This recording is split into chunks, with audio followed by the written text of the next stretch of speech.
여러분 반갑습니다. 오늘 수요 성경 공부 오신 여러분들 환영합니다.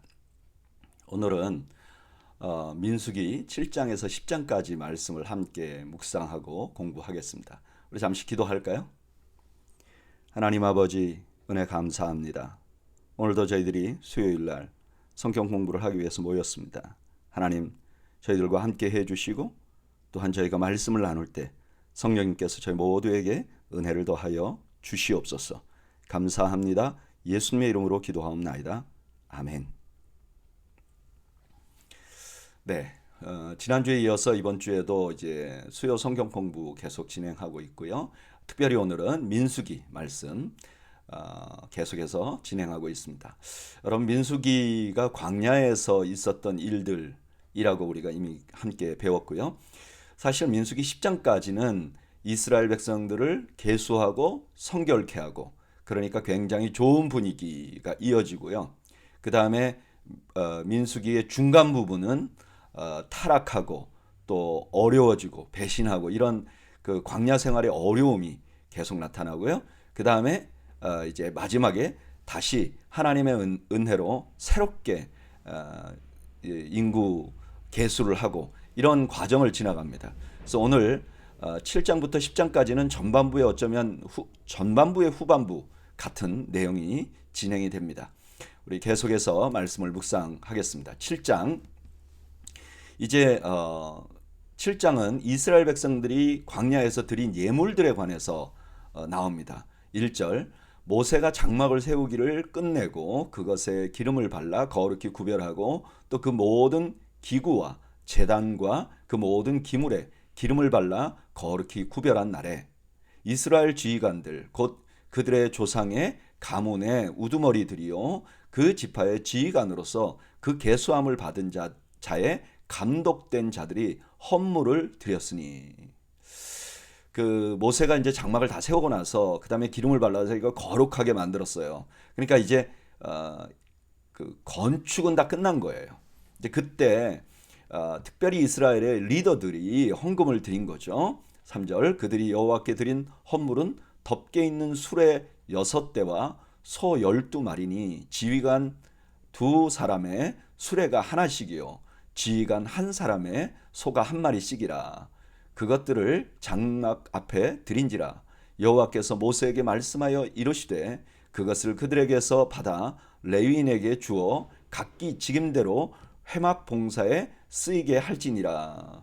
처음 드린 그 예물은 수레하고 소였어요. 그리고 이것이 레위인들에게 필요한 일이다라고 말했어요. 어떤 필요 때문에 이런 예물을 드렸는지 6절부터 설명을 하죠. 모세가 수레와 소를 받아 레위인에게 주었으니 곧 게르손 자손에게는 그의 직임대로 수레들과 소 4마리를 주었고 무라리 자손들에게는 그들의 직임대로 수레 4과 소 8마리를 주고 제사장 아론의 아들 이다말에게 감독하게 하였으나 고핫 자손에게는 주지 아니하였으니 그들의 성소의 직임은 그 어깨로 매는 일을 하는 까닭이더라.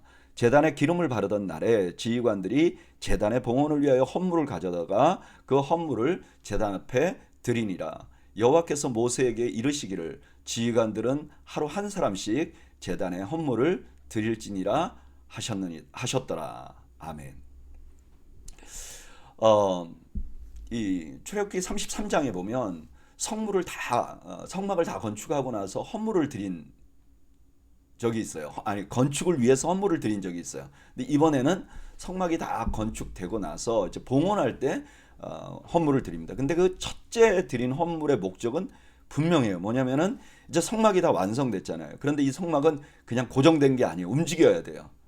그 움직이려면 반드시 필요한 게 수레잖아요. 이거는 성물은 아니죠. 소도 성물은 아니죠. 그러나 이 그 성막이 움직이려면 제 역할을 다 하려면 이것이 꼭 필요한 거죠. 이 꼭 필요한 것을 어떻게 하느냐? 리더들이 이제 헌물을 한 거예요. 그래서 리더들의 역할은 아주 필수적인 일이 되도록 이렇게 수행이 되도록 헌물을 드린 것이죠. 3절, 세 번째로 분명히 이제 그 성막을 옮기는 일을 위해서 이제 물질을 드렸지만 이 드린 물질을 하나님께서는 자기에게 드린 제물이라고 간주를 해주세요. 여러분 이게 그 헌금의 비밀입니다. 사실 우리가 헌금을 드리잖아요. 그럼 이 헌금은 교회에 드립니다. 하나님이 하늘에서 직접 받거나 뭐 하나님이 가지고 올라가시는 거 아니죠. 이 드린 헌물을 교회가 잘 이건 어디에다 써야 되겠다 이렇게 예산을 짜고 이걸 집행하죠. 근데 이것을 하나님이 마치 자기가 받은 재물처럼 그렇게 받아주신다는 거예요. 이게 헌금의 비밀이죠. 우리는 교회당 헌금을 하지만 그러나 이 헌금을 드리는 우리를 보면서 하나님께서 저거 나에게 드린 재물 같은 것이다 라고 받아주신다는 거죠. 그리고 여기서 또 하나 아주 주목할 점은요. 이 헌물을 배분할 때 철저히 필요 중심이었어요. 교회에서 이제 뭐 부서를 나누고 또 이렇게 예산을 분배하다 보면 그런 일들이 종종 있었던 것 같아요. 예전에 보면 이제 뭐 저희 교회는 아직 그런 일이 없었지만 예전에 보면 부서를 나눠 놓으면 그 부서에는 돈이 전혀 필요 없어도 그래도 최소한 요만큼은 잡아주세요. 예산으로 잡아주세요. 그래요. 교회는 어떤 부서가 있기 때문에 예산을 잡아주는 게 아니고 거기에 하는 일이 물질이 들 때 그 예산을 잡아주는 거죠. 오늘 본문에 보면 고핫자손은 분명히 굉장히 큰 그룹이고 너무나 중요한 일을 해요. 근데 이 사람들에겐 이걸 줄 필요가 없었어요. 왜냐하면 이분들은 매 가지고 성막을 운반하니까 수레를 줄 필요도 없고 소를 줄 필요도 없어요. 고핫자손이 아니 우리도 한 자손인데 소 한 마리나 수레 하나는 줘야 되는 거 아닙니까? 이렇게 안 왔다는 거죠. 철저하게 필요에 의해서 배분됐다는 거예요. 저는 이제 첫 번째 이 그 헌물을 드린 장면을 보면서 정말 그 이스라엘 백성들이 이제 정결해 나가는 과정을 지금 기록하는 거거든요. 그 전에는 뭐 나시린에 관한 또는 의심받는 사람들에 관한 이야기를 이렇게 했는데 오늘 본문에 보면 헌신, 헌물, 헌금이라는 게 있어요. 우리는 흔히 이제 정결 이렇게 생각하면 뭔가 안 하는 거다 이렇게 생각할 수가 있잖아요. 뭔가 해야 될 일을 이렇게 나쁜 일을 안 하는 거다. 물론 정결에는 나쁜 일을 안 하는 것도 포함되어 있어요. 그러나 희생도 포함되어 있다는 걸 잊지 말아야 돼요. 나는 아무것도 안 해. 나는 아무것도 헌신 안 하고 나는 그냥 나쁜 일도 안 하고 나는 아무것도 안 해. 이거는 진정한 성결이 아니라는 거예요. 그리고 더 놀라운 것은 이 희생하는 것을 하나님께서 제물 드린 것처럼 아주 귀하게 보신다는 거예요. 오늘 이런 말씀 묵상할 때 우리가 이렇게 큐티해 볼 수 있겠죠. 나는 희생이라는 면에서 하나님 앞에 어떤 평가를 받을 수 있을까? 이런 큐티하면 참 모두가 다 부끄러운 것 같아요. 나는요 이만큼 희생했어요. 그럴 사람은 아무도 없을 거예요. 근데 우리가 이런 말씀 묵상하면서 그래 성결하게 산다는 것은 내가 아무것도 안 하는 게 아니라 내가 희생하고 내가 무언가를 공동체를 위하여 내어놓는 것이다 하는 것을 다시 한번 생각하고 또 만약에 내가 이런 일에 희생할 수 있는 기회가 있었다면 다시 한번 감사할 수 있는 그런 계기가 될 수 있을 줄로 믿습니다. 이제 계속해서 12절부터 83절까지는 12일 동안 각 지파가 드린 헌물들을 기록해 놨어요. 그러니까 뭐 헌물들이 쫙 기록되어 있는데 이것은 여러분들께서 각자 좀 읽어주시면 좋겠어요. 그리고 나서 84절 이는 곧 제단에 기름 바르던 날에 이스라엘 지휘관들이 드린 바 제단의 봉헌물이라. 은쟁반이 12이요 은바리가 12이요 금그릇이 12이니 은쟁반은 각기 130세겔 무게요 은바리는 각각 70세겔 무게라. 성소의 세겔로 모든 기구의 은이 모두 2400세겔이요 또 향을 채운 금그릇이 12을이니 성소의 세겔로 각각 10세겔 무게라. 그 그릇의 금이 모두 120세겔이요 또 번제물로 수송아지가 12마리요 숫양이 12마리요 1년 된 어린 숫양이 12마리요 그 소제물이며 소제제물로 숫염소가 12마리며 화목제물로 수소가 24마리요 숫양이 60마리요 숫 염소가 60마리요 1년 된 어린 숫양이 60마리라. 이는 제단에 기름 바른 후에 드린 바 제단의 봉헌물이었더라. 모세가 회막에 들어가서 여호와께 말하려 할 때에 증거계 위 속죄소 위에 두 그룹 사이에서 자기에게 말씀하시는 목소리를 들었으니 여호와께서 그에게 말씀하심이었더라. 아멘. 이 전체를 놓고 보면요, 12지파가 한 사람도 빠짐없이, 한 지파도 빠짐없이 헌물에 참여했어요. 이게 어떤 교회가 공동체로 가는데 이렇게 헌물이 필요할 때는 모두가 좀 함께 동참하는 것이 필요합니다. 그리고 오늘 본문에 보면 이걸 정확하게 기록했어요. 모든 드려진 헌물을 정확하게 기록하고 정확하게 사용했어요. 저는 이 헌물 드린 이 말씀들을 묵상을 하면서 이런 생각을 좀 해봤어요. 하나님께서 영적으로 이스라엘 백성들을 굉장히 축복하셨잖아요. 그리고 이 광야에서 성막이라는 참 인간이 생각해낼 수 없는 기가 막힌 그런 은혜의 도구를 갖게 됐어요. 하나님이 거기 임재하신다는 거잖아요. 너무 좋죠. 그리고 우리가 죄를 지면 성막에서 제사를 지면 죄가 용서받는다는 거잖아요. 이게 너무 좋죠. 그런데 만약에 이 성막이 헌신이 없었으면 어떻게 될 뻔했나. 첫째는 이 성막이 만약에 처음 그 백성의 지도자들이 뭐 수레나 소나 이런 걸 내지 않았으면 이거 움직일 수가 없잖아요. 그러니까 광야에서 그냥 멈춰 있어야 돼요. 그리고 성막의 기능을 제대로 발휘하려면 거기에 여러 가지 물질이 드는데 아마 제대로 기능을 발휘하지 못했을 거예요. 그러니까 이 헌물은 공동체를 움직이는 원동력이 되는 거예요. 이러면은 오늘날 우리들도 마찬가지입니다. 모든 공동체는 헌신이 필요해요. 그러니까 헌신 없이 공동체가 앞으로 나갈 수도 없고 존재할 수도 없어요. 어떻게 보면 헌신은 공동체를 존재할 수 있게 만드는 원동력이 됩니다. 저는 이 말씀 묵상하면서 우리 교회를 좀 생각해 봤어요. 그런데 우리 교회를 생각해 보면 참 너무 감사해요. 우리 교회가 그렇게 큰 교회가 아니잖아요. 그런데 참 우리 성도들이 최선을 다하시는 것 같아요. 그래서 우리 교회가 이 정도로 이렇게 움직여가고 주일학교에도 또 우리 장년부에도 그리고 이렇게 보이는 헌금뿐만 아니라 우리 성도들의 보이지 않는 곳에서 하는 헌신이 우리 교회를 존재하게 하고 움직이게 하는 것 같아요. 참 너무 감사하고 이것이야말로 하나님께서 기뻐하시는 헌신이 아닌가 그런 생각을 하게 됩니다. 지금까지 보이지 않게 보이게 이렇게 헌물하신 여러분들 모두 주님의 이름으로 축복합니다.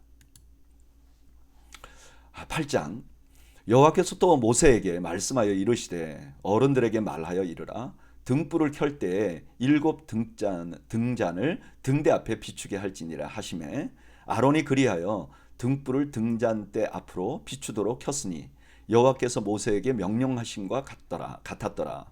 이 등잔대의 제작법은 이러하니 곧 금을 쳐서 만든 것인데 밑판에서 그 꼭까지 쳐서 만든 것이라. 모세가 여호와께서 자기에게 보이신 양식을 따라 이 등잔대를 만들었더라. 어른들이 해야 될, 아론이 해야 될 가장 중요한, 어른들이라네, 아론이 해야 할 가장 중요한 일은 성막에 들어가서 등이 꺼지지 않게 하는 거예요. 근데 이게 왜 이렇게 중요하냐면 등이 꺼지면 이제 하나님과의 교제가 중단되는 거예요. 그래서 항상 늘 이제 등을 켜놓는 거죠. 그래서 하나님과 늘 교제하는 것이 이 광야 생활의 생명이었어요. 저는 이상하게 이까지 말씀 묵상하면서 이런 생각이 들더라고요. 내가 이제 성막이라고 했잖아요. 하나님이 내가 성전이라고 말했잖아요. 예수 믿는 사람들은 다 성전이라고 말했잖아요. 그런데 성전인 내 안에 내 마음의 등불은 어떤가? 하나님을 향하여 켜져 있는 등불을 나는 어떤가? 그런 생각이 좀 나더라고요. 그러면서 예수님께서 기름 준비한 처녀, 10처녀 비유 중에서 5처녀. 그 비유가 아마 이 말씀과 유사하지 않은가 그런 생각을 해봅니다. 우리가 광야를 살 때 참 중요한 게 우리 마음에 등불을 켜는 거예요. 하나님으로 향해서 하나님과의 교제를 그치지 않는 거예요. 깨어 있는 거예요. 우리가 영적으로 잠들어 버리면요, 우리는 우리도 알지 못하는 사이에 사단의 도구가 되기도 하고 하나님과 단절돼서 광야를 방황할 수도 있습니다. 저는 여러분들의 마음의 등불을 늘 켜놓는 그런 은혜가 있기를 주님의 이름으로 축복합니다. 5절, 여호와께서 모세에게 말씀하여 이르시되 이스라엘 자손 중에 레위인을 데려다가 정결하게 하라. 너는 이같이 하여 그들을 정결하게 하되 곧 속죄의 물을 그들에게 뿌리고 그들에게 그들의 전신을 삭도로 밀게 하고 그 의복을 빨게 하여 몸을 정결하게 하고. 이제 5절부터는 레위인들이 특별한 사역을 이제 하잖아요. 그런데 특별한 사역을 하기 전에 정결의식을 거행해야 된다 하는 것을 강조해요. 오늘 본문 7절에 보면 개인적인 정결의식을 먼저 말합니다. 레위인으로 이제 레위인들은 뭐 하나님이 택하셨잖아요. 그래서 레위인으로서 역할을 감당하려고 하면 먼저 자기 개인적으로 정결의식을 해야 되는 거예요. 그 중에 속죄물이라는 거는 민수기 19장 9절에 보면 제사 지내고 나서 그 재를 가지고 만든 것 같아요. 어떻게 만들었는지는 잘 몰라요. 그러나 이게 부정을 씻는 그런 역할을 했던 것 같아요.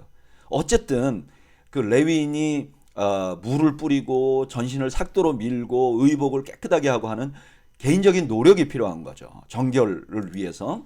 8절, 또 그들에게 수송아지 한 마리를 번제물로 기름 섞은 고운 가루를 그 소제물로 가져오게 하고 그 위에 너는 또 수송아지 한 마리를 속죄제물로 가져오고. 두 번째로 정결하는 것은 제사를 통해서 정결한 거죠. 내가 내 힘으로 정결하게 되는 게 아니라 제사를 통해서 그 피로 깨끗하게 되는 것이죠. 9절, 레위인들을 회막 앞에 나오게 하고 이스라엘 자손의 온 회중을 모으고 레위인을 여호와 앞에 나오게 하고 이스라엘 자손이 그들에게 안수하게 한 후에 아론이 이스라엘 자손을 위하여 레위인을 흔들어 바치는 제물로 여호와 앞에 드릴지니 이는 그들에게 여호와께 봉사하게 하기 위함이라. 이게 안수라는 것은 뭐 여러 가지 의미가 있는데요. 안수 중에서 전가한다 이런 의미가 있어요. 그러니까 내 죄를 짐승의 머리에 손을 얹고 기도하면 내 죄가 전가되는 거죠. 그러니까 지금 온 이스라엘 백성들이 레위인을 앞에 놓고 안수 기도를 하는 거예요. 이렇게 함을 통해서 이제 자신들의 역할을 이 레위인에게 전가하는 거죠. 그러니까 레위인의 역할은 온 이스라엘을 대표해서 하는 역할이라 하는 의미를 알게 하는 거죠. 그 다음에 요제를 드린다 그래요. 여러분, 이 요제라는 거는 제사 드릴 때 제사장들이 이렇게 흔들면 이거는 자기의 제사장의 몫이라고 이렇게 분류가 됩니다. 그래서 지금 레위인들 이렇게 안수하고 나서 흔들어 바치는 제물을 드렸다 하는 것은 이 레위인들을 백성을 대표해서 제사장에게 드리는 그런 의미가 있는 거예요. 12절, 레위인으로 수송아지들의 머리에 안수하게 하고 내가 그 하나는 속죄제물로 하나는 번제물로 여호와께 드려 레위인을 속죄하고 레위인을 아론과 그의 아들들 앞에 세워 여호와께 요제로 드릴지니라. 레위인들이 이제 세 번째로는 수송아지에게 안수를 해요. 그래서 자기의 죄를 그쪽에 정가하는 거예요. 이게 세 번째 정결입니다. 이거는 의식에서 나오는 정결이죠. 레위인이 정결하게 하기 위해서는 첫째로 자기 노력이 필요했어요. 두 번째로는 보혈의 피로 씻김을 받을 필요가 있어요. 그리고 세 번째는 의식을 하는 것입니다. 내 죄가 이 송아지에 다 전가됐다 하는 의식을 통해서 내가 정결하게 살아야 된다는 것을 다시 한번 잊지 않게 한 것이죠. 14절, 너는 이같이 이스라엘 자손 중에서 레위인을 구별하라. 그리하면 그들이 내게 속할 것이요 내가 그들을 정결하게 하여 요제로 드린 후에 그들이 회막에 들어가서 봉사할 것이니라. 아멘. 지금 레위인에 대해서 5절부터 13절까지 말씀했는데 지금 14절 15절은 그걸 반복하고 요약하는 거죠. 결국 이렇게 레위인을 정결케 한 이유는 레위인이 하나님께 속하게 되었다는 거예요. 그리고 되었다는 걸 알려주는 거죠. 그리고 그 목적은 뭐냐? 회막에서 봉사하게 하려고 그렇다는 거예요. 자, 그리고 또 레위인에 대해서 또 다른 면을 말합니다. 16절, 그들은 이스라엘 자손 중에서 내게 온전히 드린 바 된지라. 이스라엘 자손 중 모든 초태생 곧 모든 처음 태어난 자 대신에 내가 그들을 취하였나니, 이스라엘 자손 중에 처음 태어난 것은 사람이든지 짐승이든지 다 내게 속하였음은 내가 애굽 땅에서 모든 처음 태어난 자를 치던 날에 그들을 내게 구별하였음이라. 이러므로 내가 이스라엘 자손 중 모든 처음 태어난 자 대신에 레위인을 취하였느니라.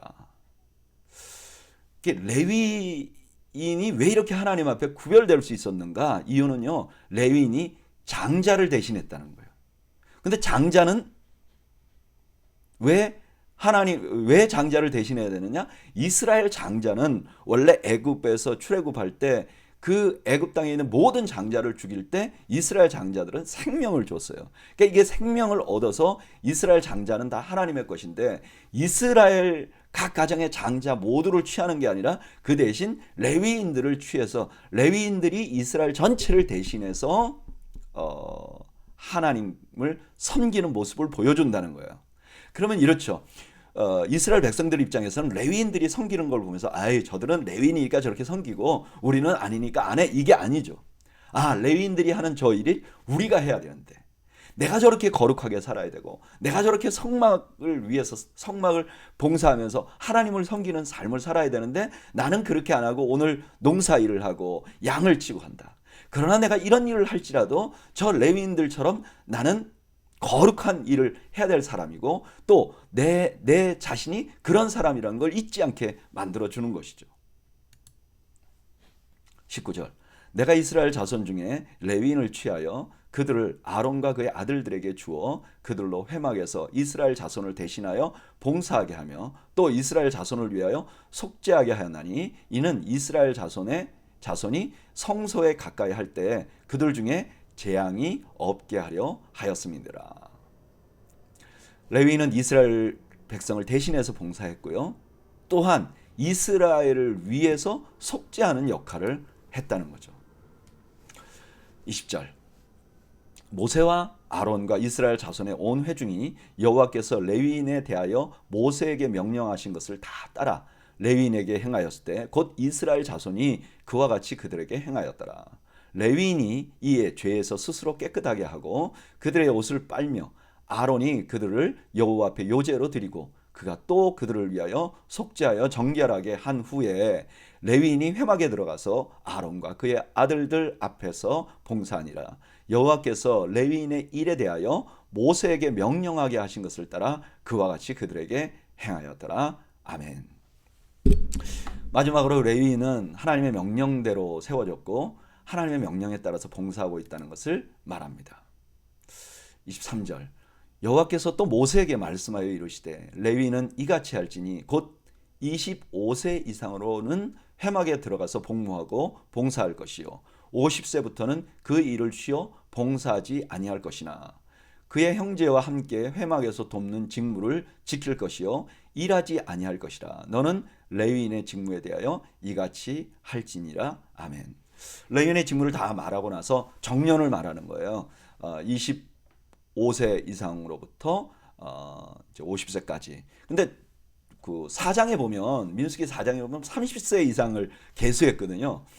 왜 이렇게 30세 이상이라 그랬다가 또 25세 이상이라 그랬다가 이러는가?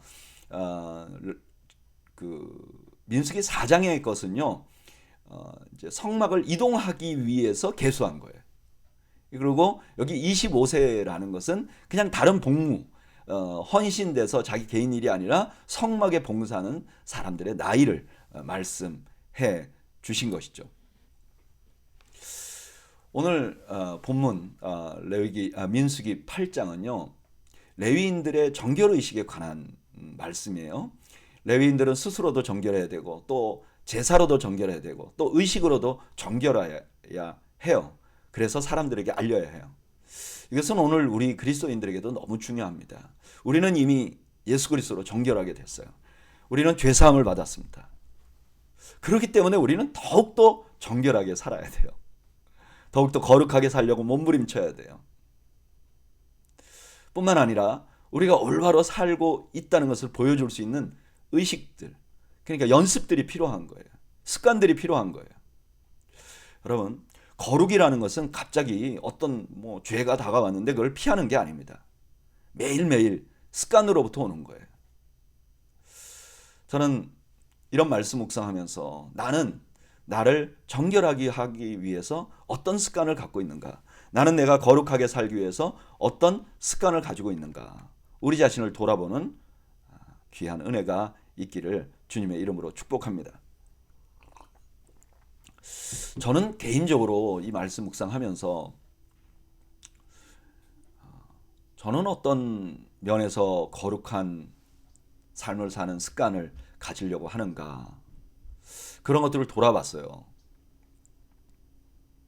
돌아보니까 조금 안타깝게도 제가 처음에 그 목회를 시작했을 때보다 지금 그 거룩한 습관들이 더 많이 늘어난 게 아니라 조금 더 희미해졌다는 생각이 좀 들더라고요.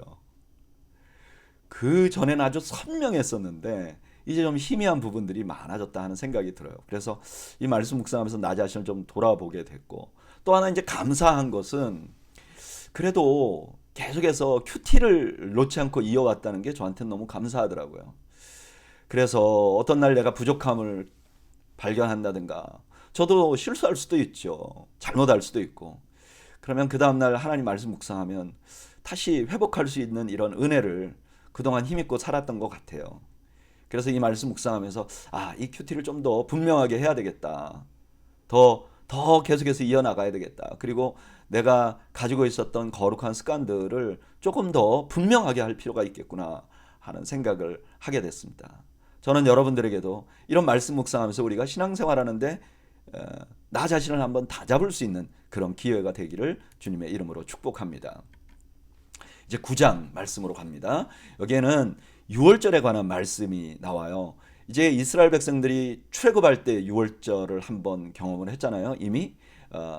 그런데 이제 출애굽하고 나서 이제 두 번째 유월절, 이제 광야에서 지키는 유월절에 관해서 지금 말씀을 하는 거예요. 1절, 애굽 땅에서 나온 다음에 첫째 달에 여호와께서 시내 광야에서 모세에게 말씀하여 이르시되 이스라엘 자손에게 유월절을 그 정한 기일에 지키게 하라. 그 정한 기일 곧 이달 14째 날 해질 때에 너희는 그것을 지키되 그 모든 율례와 그 모든 규례대로 지킬지니라. 모세가 이스라엘 자손에게 명령하여 유월절을 지키라 하매 그들이 첫째 달 14째 날 해질 때에 시내 광야에서 유월절을 지켰을 때 이스라엘 자손이 여호와께서 모세에게 명령하신 것을 다 따라 행하였더라.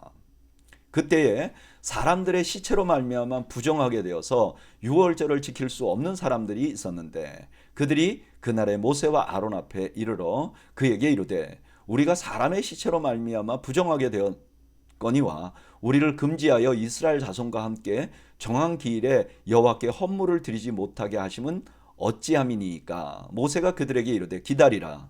여호와께서 너희에게 대하여 어떻게 명령하시는지를 내가 들으리라. 자, 첫 번째 유월절을 발표하고 났는데 문제가 하나 생겼어요. 어떤 문제가 생겼냐면은 두 번째 유월절이죠. 이제 거룩한 사람만 참석할 수 있는데 지나가다 시체를 만지게 됐어요. 그래서 내가 이 거룩한 유월절에 참여하지 못하게 됐습니다. 이런 돌발 변수가 생긴 거예요. 근데 8절에 보면 모세가 참 놀라워요. 이렇게 말합니다. 모세가 그들에게 이르되 기다리라. 여호와께서 너에게 어떻게 명령하시는지 내가 들으리라. 자기 자신의 지혜로 설명하지 않고 하나님 앞에 기도하고 하나님의 뜻으로 설명을 하죠. 9절, 여호와께서 모세에게 말씀하여 이르시되 이스라엘 자손에게 말하여 이르라. 너희나 너희 후손 중에 시체로 말미암아 부정하게 되거든 먼 여행 중에 있다 할지라도 다 여호와 앞에 마땅히 유월절을 지키되 둘째 달 14째 날 해질 때에 그것을 지켜서 어린 양의 무교병과 쓴 나물을 아울러 먹을 것이요 아침까지 그것을 조금 더 남겨두지 말며 그 뼈를 하나도 꺾지 말아서 유월절 모든 율례대로 지킬 것이니라.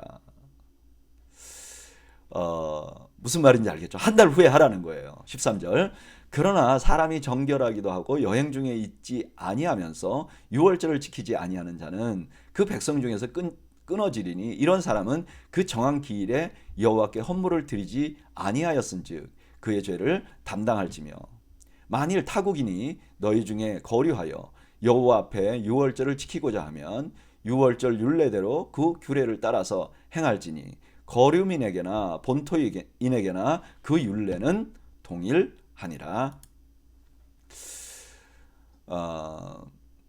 심지어 나중에는 이방인들도 유월절에 참여할 수 있다. 이렇게 정리를 해줍니다. 여러분, 이제 이스라엘 백성들이 이제 광야에 진군하려고 그래요. 근데 진군하기 전에 아주 중요한 거 하나를 하고 진군하라고 합니다. 그게 뭐냐? 유월절이에요. 여러분, 유월절은 뭐죠? 하나님께서 이스라엘 백성들을 애굽에서 끌어왔다는 거잖아요. 구원해 주셨다는 거잖아요. 이 행군하기 전에, 광야로 들어가기 전에 유월절을 지키라고 말하는 이유는 뭘까요? 하나님의 구원을 잊지 말라는 의미가 있겠죠. 광야에서 가장 중요한 것은 뭐냐? 하나님이 너희를 구원했다는 것을 잊지 않는 것이에요.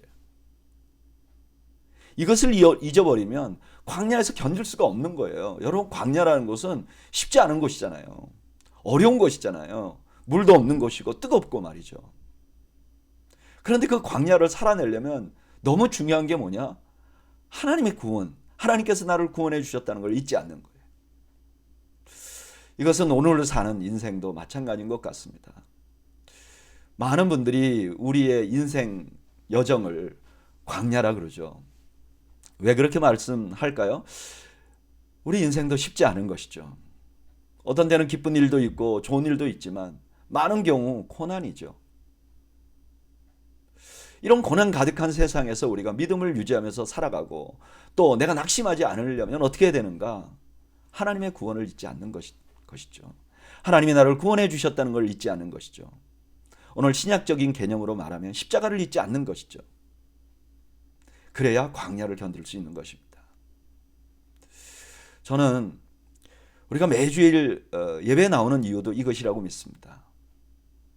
그냥 한 주일 동안 그냥 이렇게 살다가 바쁘게 살다가 주일날 와서 목사님이 좋은 얘기, 격려하는 얘기 해주면 그거 듣고 나가서 또 산다. 이게 예배가 아니라는 거예요.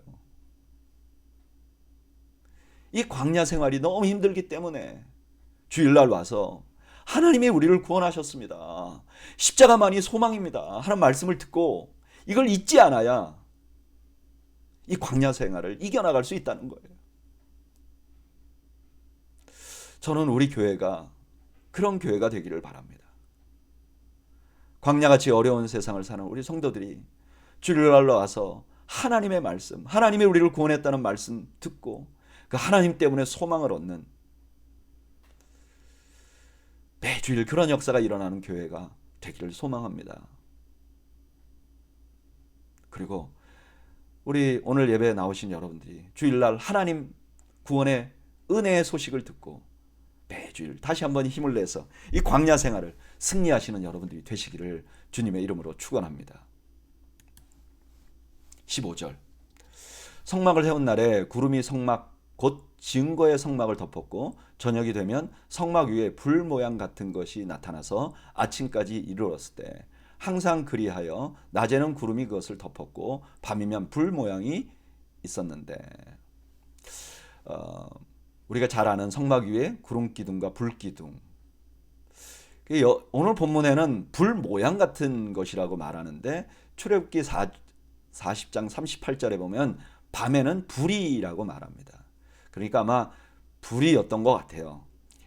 그런데 이 구름과 불은 모두가 다 하나님의 임재의 상징입니다. 그러니까 구름이 떠 있고 불이 있으면 하나님이 우리와 함께 하시는구나. 이것을 알게 되었던 거죠. 17절 구름이 성막에서 떠오를 때에 이스라엘 자손이 곧 진행하였고 구름이 머무는 곳에 이스라엘 자손이 진을 쳤으니 이스라엘 자손이 여호와의 명령을 따라 행진하였고 여호와의 명령을 따라 진을 쳤으며 구름이 성막 위에 머무는 동안에는 그들이 진영에 머물렀고 구름이 성막 위에 머무는 날이 오래일 때에는 이스라엘 자손이 여호와의 명령을 지켜 행진하지 아니하였으며 혹시 구름이 성막 위에 머무는 날이 적을 때에도 그들이 다만 여호와의 명령을 따라 진영에 머물고 여호와의 명령을 따라 행진하였으며 혹시 구름이 저녁부터 아침까지 있다가 아침에 그 구름이 떠오를 때에는 그들이 행진하였고 구름이 밤낮 있다가 떠오르면 또 행진하였으며 이틀이든지 한 달이든지 1년이든지 구름이 성막 위에 머물러 있을 동안에는 이스라엘 자손이 진영에 머물고 행진하지 아니하다가 떠오르면 행진하였으니 곧 그들이 여호와의 명령을 따라 진을 치며 여호와의 명령을 따라 행진하고 또 모세를 통하여 이르신 여호와의 명령을 따라 여호와의 직임을 지켰더라. 한마디로 말하면 광야의 생활은요, 성막을 바라보고 있는 거죠. 그래서 구름이 떠오르면 가고 구름이 멈추면 서는 거죠. 그게 하루였던 이틀이었던 철저하게 하나님의 말씀에 따라 살았던 거죠. 그리고 그것이 하나의 상징이 돼서 그들의 모든 일상이나 하나님을 섬기는 일도 철저하게 하나님이 원하시는 대로, 하나님이 명령하신 대로 했다는 거예요.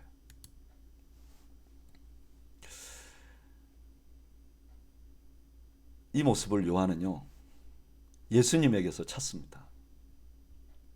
요한복음 1장 14절, 말씀이 육신이 되어 우리 가운데 거하시며 우리가 그의 영광을 보니 아버지의 독생자의 영광이요 은혜와 진리가 충만하더라. 성막의 중심에는 말씀이 있었죠. 그리고 거기에 하나님의 임재가 있었잖아요. 요한은 예수님을 보니까 그 자신이 말씀이셨어요. 그리고 하나님의 영광이 그에게 늘 임했어요. 그걸 보면서 요한이 요한복음 1장 14절을 쓴 거죠. 그런데 이 말 속에는 우리가 그분 한 분을 바라보고 그분이 가신 대로 우리도 가야 한다는 그런 의미가 담겨 있는 거예요. 광야의 이스라엘 백성들은 성막을 따라 움직였습니다. 성막이 가게 하면 가는 것입니다. 성막이 서면 서는 것입니다. 우리는 무엇을 바라볼까요? 우리는 친히 이 땅에 말씀으로 찾아오신 예수님을 바라봐야죠. 그리고 예수님께서 하라 하신 것을 하고 예수님께서 하지 말라 하신 것을 하지 않으면서 예수님이 가시는 길을 따르는 거죠. 예수님이 가신 길은 뭐였죠? 십자가의 길이었죠. 누구든지 나를 따라오거든 자기를 부인하고 자기 십자가를 지고 나를 따를 것이니라. 광야를 사는 사람들은 성막을 바라보고 살았듯이 오늘날 광야 같은 인생을 사는 우리들은 예수님의 말씀에 귀를 기울여야 합니다. 그리고 예수님이 가신 십자가의 길을 우리도 따라가야 합니다. 저는 우리 도웨이 교회 성도들께서 길이요 진리이신 예수님, 그 예수님을 따라서 살아내는 우리 모두가 되기를 주님의 이름으로 축복합니다. 10장 1절 여호와께서 모세에게 말씀하여 이르시되 은나팔 둘을 만들되 두들겨 만들어서 그것으로 회중을 소집하며 진영을 출발하게 할 것이라. 나팔 두 개를 불 때 온 회중이 회막문 앞에 모여서 내게로 나아올 것이요 하나만 불 때에는 이스라엘의 천부장된 지휘관들이 모여서 내게로 나아올 것이며 너희가 그것을 크게 불 때에는 동쪽 진영들이 행진할 것이며 두 번째로 크게 불 때에는 남쪽 진영들이 행진할 것이라. 떠나려 할 때에는 나팔 소리를 크게 불 것이며 또 회중을 모을 때에도 나팔을 불 것이나 소리를 크게 내지 말며 그 나팔은 아론의 자손인 제사장들이 불지니 이는 너희 대대의 영원한 율례니라.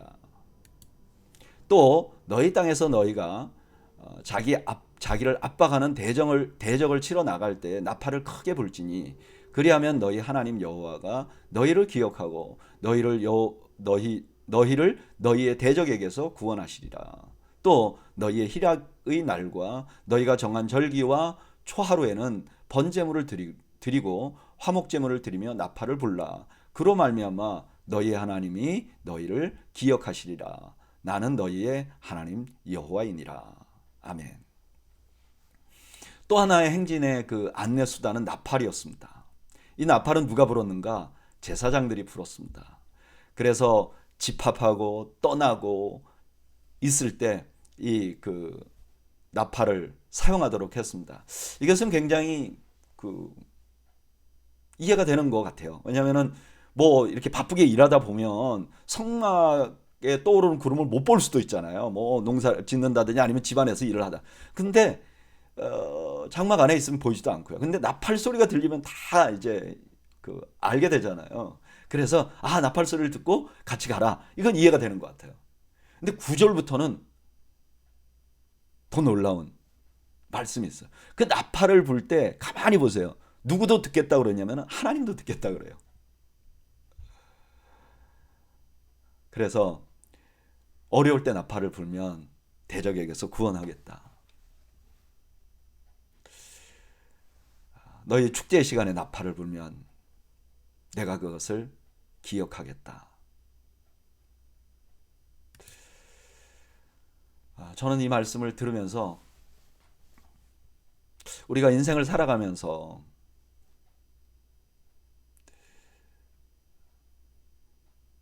우리의 소망이 무엇일까? 그런 생각을 해봅니다. 아니, 우리가 어떻게 살아가야 할까? 그런 생각을 해봅니다.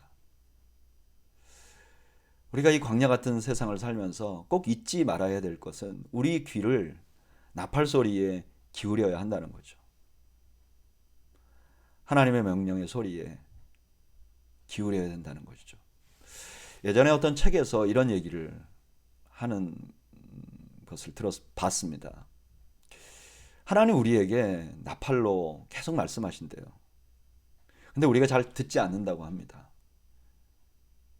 그래서 하나님께서는 아주 큰 나팔로 우리에게 부는데 그게 고난이라 그래요.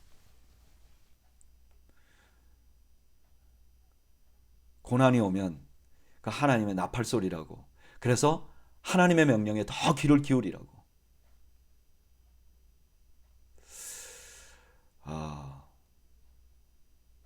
그렇게 생각해 보니까요. 만약에 고난이 하나님이 우리에게 불어주는 나팔 소리라면 그 나팔 소리를 하나님도 듣고 계신 거잖아요. 우리가 고난이 올 때 하나님의 나팔 소리를 듣고 우리가 하나님께 아뢰면 하나님께서 우리를 그 대적들에서 건져 주실 것이라는 거잖아요. 저는 이렇게 생각하니까 너무너무 은혜가 되더라고요. 너무너무 은혜가 되더라고요. 또한 언젠가 큰 나팔 소리로 예수님이 천사들과 함께 내려올 때 그 나팔 소리를 듣고 주님 오심을 대망하는 그런 감격도 다시 한번 생각나게 되더라고요.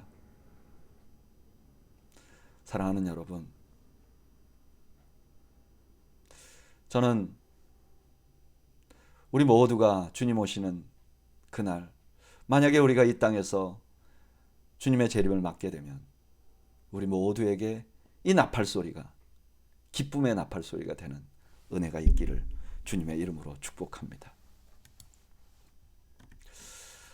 11절 둘째 해 둘째 날 스무 날에 구름이 증거의 성막에서 떠오르매 이스라엘 자손이 시내 광야에서 출발하여 자기 길을 가더니 바란 광야에 구름이 머무니라. 여기 바란 광야는 이스라엘 백성들이 가나안 땅에 정탐꾼을 보낸 가데스 바네아가 있는 곳이에요. 뭔가 좀 안 좋은 예상이 되죠. 13절 이와 같이 그들이 여호와께서 모세에게 명령하신 것을 따라 진행하기를 시작하였는데 이제 출발하는 것입니다. 다 이제 정리를 했어요. 나팔까지 다 말해줬어요. 이제 출발합니다. 14절부터 27절까지 각 지파가 정말 순서대로 이제 진행을 합니다. 그리고 28절에 이렇게 말해요. 이스라엘 자손이 행진할 때 이와 같이 그들의 군대를 따라 나아갔더라. 이스라엘 백성들이 이제 행진을 하는데요. 정말 하나님이 말씀하신 대로 행진하는 거예요. 똑같이.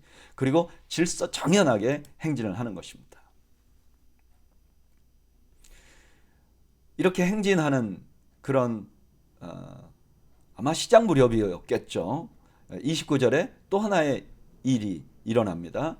모세의 장인 미디안 사람 르무엘의 아들 호밥에게 이르되 여호와께서 주마하신 곳으로 우리가 진행하나니 우리와 동행하자. 그리하면 선대하리라. 여호와께서 이스라엘에게 복을 내리리라 하셨느니라. 호밥이 그에게 이르되 나는 가지 아니하고 내 고향 내 친족에게로 가리라. 이건 어떤 장면인지 아시겠죠? 출애굽하고 나서 그 모세의 장인 뭐 처남일 수도 있고 이 사람이 모세 가족들을 데리고 광야에서 만나잖아요. 근데 이제 이스라엘 백성들이 진군을 하게 되니까 이분은 나는 여기 다 유대인들이고 이스라엘 사람인데 나는 이방 사람이니까 안 가겠습니다라고 말한 거죠. 그냥 먼저 잘 가서 잘 사십시오 이렇게 축복하면서 헤어지려고 했던 거죠. 그런 상황에 모세가 같이 가자고 말합니다. 31절 모세가 이르되 청하건대 우리를 떠나지 마소서. 당신은 우리가 광야에서 어떻게 지칠지를 아나니 우리의 눈이 되리이다. 우리와 동행하면 여호와께서 우리에게 복을 내리시는 대로 우리도 당신에게 행하리이다. 모세는 그 호밥에게 자신들의 눈이 되어달라고 부탁을 합니다. 아마 이 모세의 장인은 광야에서 그 양을 치던 사람이었을 거예요. 모세도 그 사람 중에 한 사람이었잖아요. 광야 생활을 40년 동안 광야에서 방황을 했잖아요. 그러니까 이 호밥은 광야 생활을 굉장히 잘 알고 있는 사람입니다. 그러니까 이 광야에 자기도 모르는 그런 일들을 도와달라고 이제 그 요청을 한 것이죠. 여기에는 호밥이 그 같이 갔는지 안 갔는지 기록하지 않습니다. 말하지 않습니다. 그런데 사사기 1장 16절에 보면 이런 말씀이 있어요. 모세의 장인은 갠 사람이라 그의 자손이 유다 자손과 함께 종려나무 성읍에서 올라가서 아랏 남방의 유다 황무지에 이르러 그 백성 중에 과하니라. 그러니까 결국은 같이 간 것 같아요. 하나님의 나라는 모든 사람이 합력해서 이루어 나가는 것 같아요. 이방인이라 할지라도 함께 가는 것이죠. 하나님의 나라는 가르는 게 아니에요. 나누는 게 아니에요. 하나님의 나라는 함께 가는 것입니다. 33절 그들이 여호와의 산에서 떠나 3일 길을 갈 때에 여호와의 언약궤가 그 3일 길 앞서 가며 그들이 쉴 곳을 찾았고 그들이 진영을 떠날 때에 낮에는 여호와의 구름이 그 위에 덮였더라. 궤가 떠날 때에는 모세가 말하되 여호와여 일어나사 주의 대적을 흩으시고 주를 미워하는 자가 주 앞에서 도망하게 하소서 하였고 궤가 쉴 때에는 말하되 여호와여 이스라엘 종족들에게로 돌아오소서 하였더라.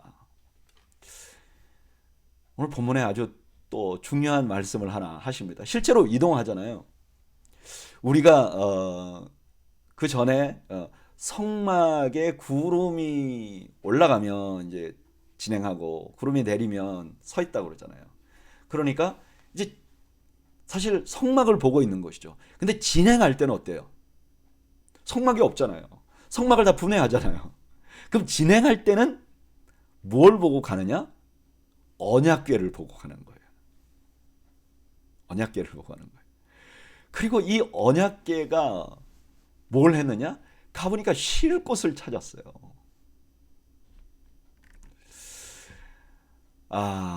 출애굽기 33장 14절에 보면 여호와께서 이르시되 내가 친히 가리라 내가 너를 쉬게 하리라 그랬어요.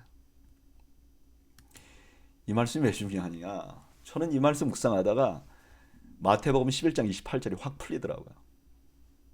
수고하고 무거운 짐진 자들아 다 내게로 오라 내가 너희를 쉬게 하리라. 이 말씀을요 너무나 많은 학자들이 이렇게 말했어요.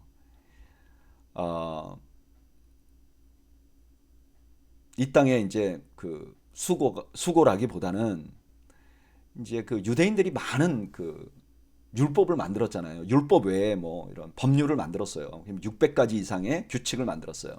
이게 사람을 굉장히 무겁게 하는 거예요. 그러니까 예수님께서 이렇게 말씀하셨다는 거죠. 나를 따라오면 나에게 오면 그런 무거운 그런 거 다 필요 없다. 내가 너를 쉬게 해줄 것이다. 이런 말씀이라고 말씀을 하는 거예요. 근데 저는 오늘 민수기 말씀을 비추어 생각을 해보면 이건 예수님이 이렇게 말씀하시는 거예요. 너희들 수고하고 무거운 짐 갖고 있지?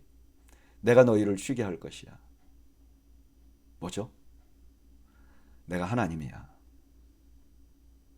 그런 뜻이죠. 내가 하나님이야. 내가 구약 성경에서 법궤로 말씀이 들어있는 궤로 그림자처럼 나 자신을 보여줬는데 이제 내가 와서 너희들을 인도할 거야.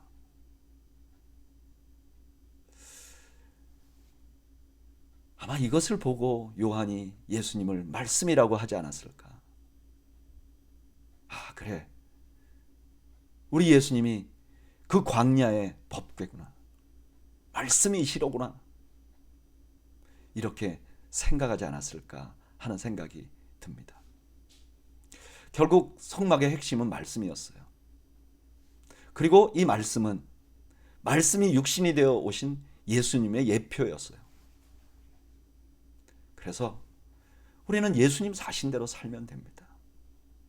그러면 그것에서 쉼을 얻게 되는 거예요. 주님의 삶의 정점이 어디죠? 십자가죠.